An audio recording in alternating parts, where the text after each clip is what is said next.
Hello friends, welcome to the channel solution. हम पढ़ रहे थे फ्लेम फोटोमेट्री के बारे में और आज की इस वीडियो में हम दो टॉपिक कवर करेंगे। पहला रहेगा हमारा इंटरफेरेंस इन फ्लेम फोटोमेट्री और दूसरा रहेगा एप्लीकेशन ऑफ फ्लेम फोटोमेट्री। तो चलिए शुरू करते हैं हमारा आज का वीडियो। और इसमें हमारा आज का टॉपिक है इंटरफेरेंस इन फ्लेम फोटोमेट्री। जब भी हम फ्लेम फोटोमेट्री परफॉर्म करते हैं तो उसका जो भी ग्राफ आता है उसमें कई बार इंटरफेरेंस की वजह से हमारा रीडिंग अच्छा नहीं आ पाता है। तो इस टॉपिक में हम देखेंगे कि वो कौन कौन से इंटरफेरेंस है जिसकी वजह से हमारा ग्राफ बिगड़ता है। तो इसमें हमारा सबसे पहला इंटरफेरेंस होता है स्पेक्ट्रल इंटरफेरेंस। ठीक है, इसमें आपका क्या दिया हुआ है, it occurs when emission line of two elements are very close, overlap etcetera.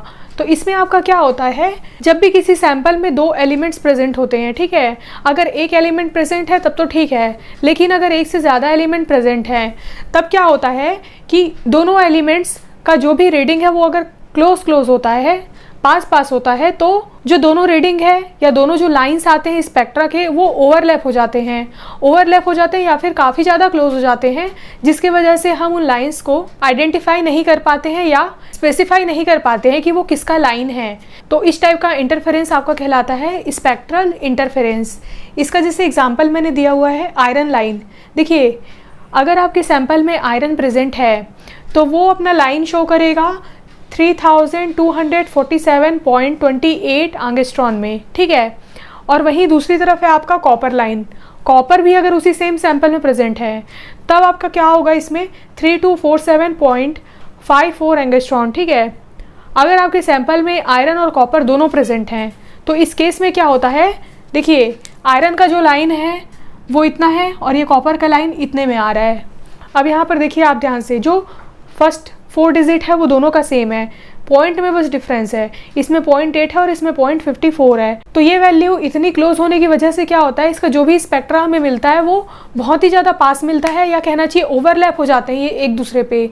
तो हम लोग उसको स्पेसिफिकली आइडेंटिफाई नहीं कर पाते हैं, सेपरेट नहीं कर पाते हैं, और हम ये नहीं बता सकते कि जो भी हमें स्पेक्ट्रा मिल रहा है वो आयरन का मिलेगा या फिर कॉपर का मिलेगा। तो जब भी दो ऐसे एलिमेंट्स हमारे सैंपल में प्रेजेंट होते हैं जिनका स्पेक्ट्रा पास आता है तब हमें स्पेक्ट्रल इंटरफेरेंस देखने के लिए मिलता है। इसका जो दूसरा इंटरफेरेंस है वो है आयनिक इंटरफेरेंस। इसमें आपका क्या होता है, मेटल एटम्स में ionize in very high temperature. देखिए, अगर टेम्परेचर ज़्यादा ही हाई रहेगा तो जो मेटल एटम्स है वो आयोनाइज हो जाएंगे। आयोनाइज होने की वजह से क्या होता है, जो आयंस का फॉर्मेशन हुआ है उसका स्पेक्ट्रा या उसका स्पेक्ट्रल लाइन हमें अलग जगह पे मिलता है और जो एटम होते हैं उसका लाइन अलग जगह में मिलता है, ठीक। तो यहाँ पर इस तरीके से आयंस के फॉर्मेशन की वजह से जो स्पेक्ट्रल लाइन है उसमें फ़र्क पड़ता है। जैसे एग्जांपल अगर हम देखें तो sodium ion has its own emission spectra with frequencies that differ from sodium atom. Sodium एक एटम है, अगर ज़्यादा टेम्परेचर रहेगा हमारे फ्लेम फोटोमीटर में तो जो सोडियम है वो अपने आयंस में डिसोसिएट हो जाएगा। अगर वो आयन बना लेता है तो उसकी जो भी फ्रीक्वेंसी है या उसका जो भी हमें लाइन मिलेगा वो एक अलग फ्रीक्वेंसी में मिलेगा, जो कि आपके सोडियम एटम से बहुत ज़्यादा डिफर रहेगा। तो हम यहाँ पर आइडेंटिफाई नहीं कर पाएंगे कि हमारे सैंपल में सोडियम प्रेजेंट है या नहीं है, क्योंकि सोडियम यहाँ पर अपना लाइन शो नहीं कर रहा है, बल्कि क्या हो रहा है, जो सोडियम के आयंस यहाँ पर बने हैं वो अपना इमिशन यहाँ पर दे रहे हैं। तो इस तरीके से आयन का इंटरफेरेंस हमारे स्पेक्ट्रा को अफेक्ट करता है। इसका जो तीसरा इंटरफेरेंस होता है वो होता है केमिकल इंटरफेरेंस, ठीक है। केमिकल इंटरफेरेंस में आपका दो टाइप का ये अगेन डिवाइड होता है। पहला होता है इसमें कैटायन इंटरफेरेंस। इस टाइप के इंटरफेरेंस की वजह से जो सिग्नल की इंटेंसिटी होती है वो कम हो जाती है। जैसे एग्जांपल अगर हम देखें तो aluminium interferes with calcium and magnesium. देखिए, एल्यूमिनियम भी एक कैटायन है, कैल्शियम और मैग्नीशियम भी कैटायंस हैं।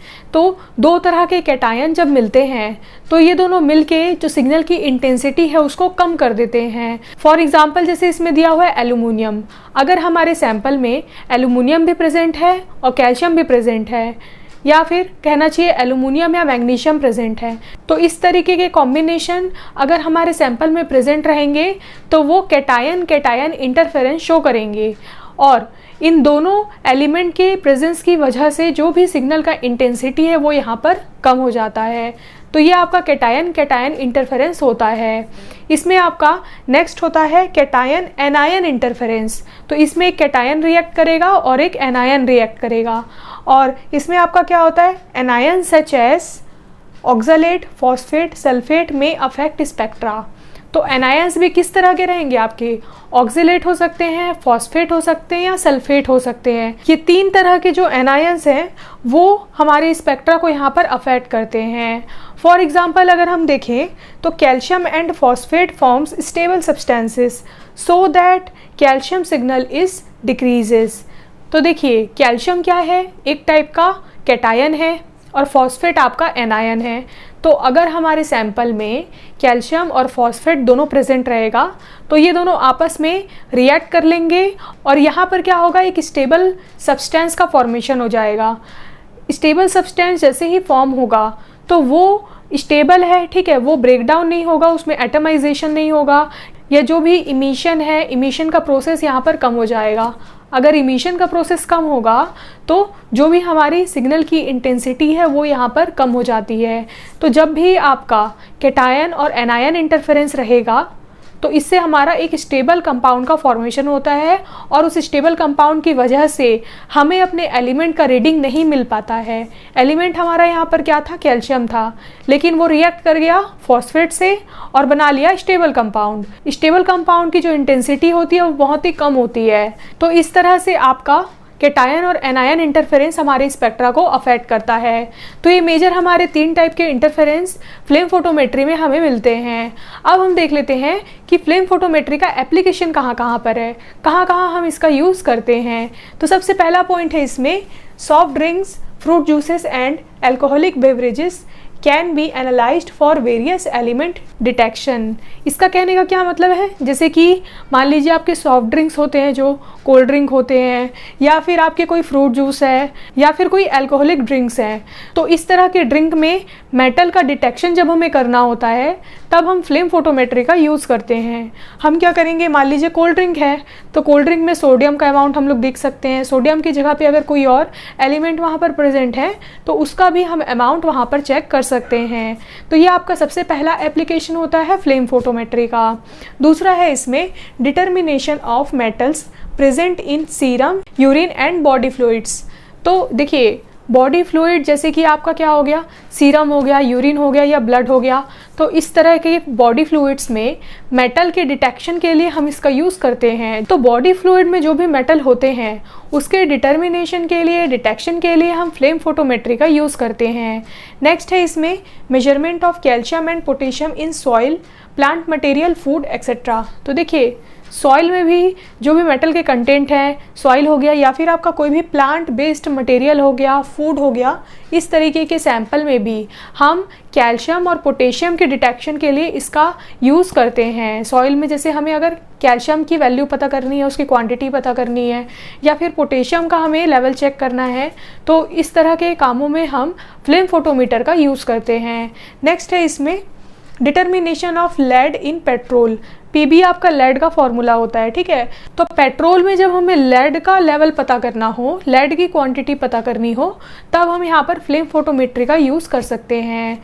नेक्स्ट है determination of calcium and magnesium in cement. Cement में भी जब हमें कैल्शियम और मैग्नीशियम का लेवल पता करना हो तब हम फ्लेम फोटोमेट्री का यूज़ कर सकते हैं। नेक्स्ट है इसमें applicable for analysis of water via determining sodium, potassium and calcium. देखिए वाटर का जब हमें एनालिसिस करना हो, मेनली जब हार्ड वाटर की हम एनालिसिस करते हैं तब देखिए हार्ड वाटर में क्या होता है, जो भी मेटल का अमाउंट होता है वो थोड़ा ज़्यादा होता है। आपको पता होगा वाटर में जैसे कैल्शियम बहुत ज़्यादा पाया जाता है कई बार हार्ड वाटर में, तो देखिए कैल्शियम का या फिर पोटेशियम का या सोडियम का, तो इस तरह के एलिमेंट्स जो आपके वाटर में पाए जाते हैं, इसके डिटेक्शन के लिए भी हम लोग फ्लेम फोटोमेट्री का यूज़ कर सकते हैं। मेनली जितने भी मेटल हैं उन सभी में हम लोग फ्लेम फोटोमेट्री का यूज़ कर सकते हैं। नेक्स्ट है used in quantitative analysis for determining concentration of group 1 and group 2 elements. Group 1 और ग्रुप 2 मैंने बताया था एल्काली मेटल और एल्केलाइन अर्थ मेटल, ये दोनों ग्रुप के जो एलिमेंट्स हैं उनका डिटेक्शन करने के लिए या उनकी क्वांटिटेटिव एनालिसिस में हम लोग फ्लेम फोटोमेट्री का यूज़ करते हैं।